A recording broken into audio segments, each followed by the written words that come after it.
NOAA. Kitang-kita rito yung mata nitong bagyong si Hana o international name na Sodelor at yung pong mga rain bands na makikitang unti-unting lumalapit dito sa may extreme northern Luzon. At dahil nga sa bagyong Hana, nakataas pa rin ang storm signal number 2 ng Pag-asa sa probinsya ng Batanes. Masungit din ang karagatan sa mga karagatan ng Visayas at Mindanao na epekto naman ng malakas na hangin habagat na patuloy na pinaiigting ng bagyong Hana.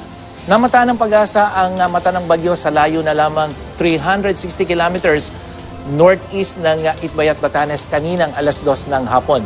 At taglay nito ang lakas ng hangin umaabot pa sa 165 kilometers per hour malapit sa gitna at bugson na hanggang 200 kilometers per hour. At inaasahan na kikilos pa west-northwest sa bilis na 20 kilometers per hour. Mababa pa rin ang tsansang maglandfall ang sentro ng bagyo dito sa ating bansa pero mataas pa rin ang posibilidad nitong tumama dito sa Taiwan bukas yan ng umaga. At inaasahan na lalabas ito ng Philippine Area of Responsibility.